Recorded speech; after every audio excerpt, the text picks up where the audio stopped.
ये जो धर्म है मुख्य रूप से मनुष्य के लिए बहुत ही मार्मिक है। मार्दव धर्म, मार्दव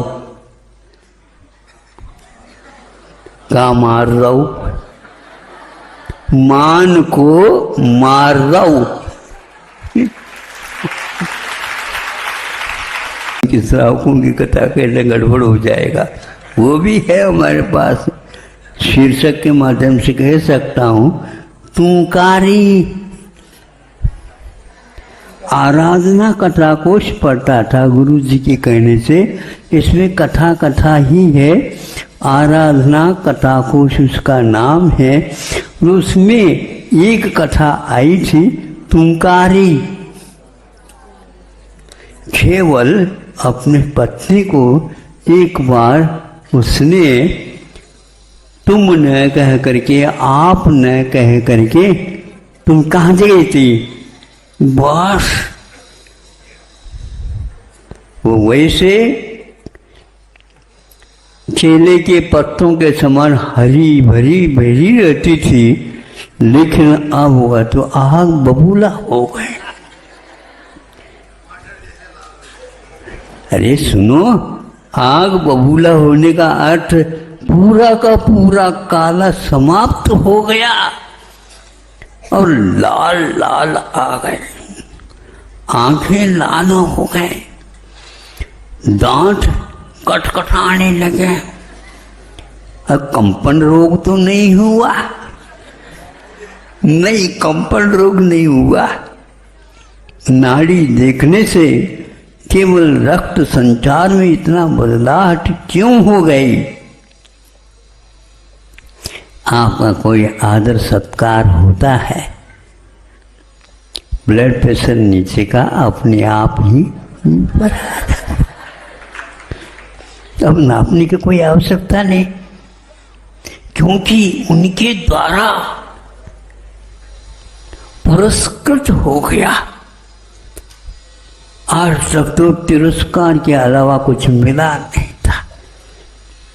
इतनी भूख है। आप लोगों को तो वह सौभाग्य प्राप्त होना बहुत कठिन है, क्योंकि इसको पार करना बहुत ही कठिन है। कितना कठिन है महाराज बताओ। पूर्व का पश्चिम जैसा लगने लग जाता, पसीना पसीना आ जाता है।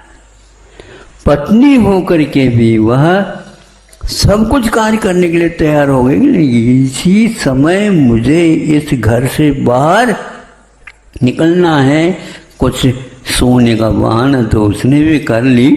फिर इसके उपरांत धीरे से रात के 12 बजे अपने आप को संभालने के विषय से वो चली गई। उस समय दास की कथा जैसे होती थी, उसको बाजार में रखा गया और वह बिक गई। किसके अंतर में चले गए पता नहीं। और वो व्यक्ति क्या करता तो क्या बताएं। उसका काम केवल कपड़ों को रंगाना था, और कपड़े के रंग को कहाँ से लाता था तो आचार्य कहते हैं उसी तुमकारी के बदन में, पिंडली विचार में वह सुई चुभो चुभो करके खून निकालता था। उस समय तुमकारी शांत बैठी रहती थी। अब क्या करें, यहाँ पर कोई अपना दिखता ही नहीं। अपना तो अब सपना हो गया है, अब जा भी नहीं सकते, बिक चुकी हूँ। खाने के लिए जो मिलेगा अब कुछ नहीं, समय पर जो कुछ मिला मिला, नहीं तो क्या खाओ, गम खाओ। गम समझते हो? हाँ,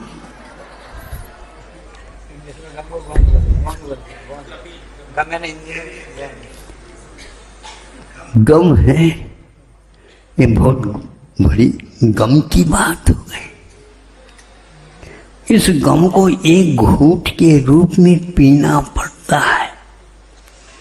बार बार सोचती रही हूँ, ऐसे यातनाओं से गुजरती हुई मैंने ठीक नहीं किया। जीवन पर्यंत उन्होंने मुझे सत्कार और लाड प्यार के साथ रखा। एक आध बार थोड़ी कभी आ गया तो उसका परिणाम इतना दंड है, बहुत कठिन है। ये वही कैकेयी है जो दशरथ राजा को बचाने वाली, युद्ध में अपनी उंगली को भी धुरा का धुरी के स्थान पर रख करके उनको सहायता पहुंची थी।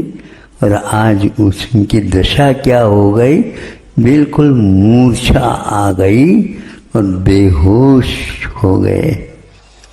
ये क्या है, क्षत्रिय होकर के बात सुनते ही बेहोश हो सकता है, ऐसा उन्होंने शब्द बोले। अभी मैं बोलना नहीं चाहता क्योंकि आप लोगों को धीरे धीरे अभी 8 दिन तक ले जाना है। मैं जिनके लिए तरसा हर पल, वो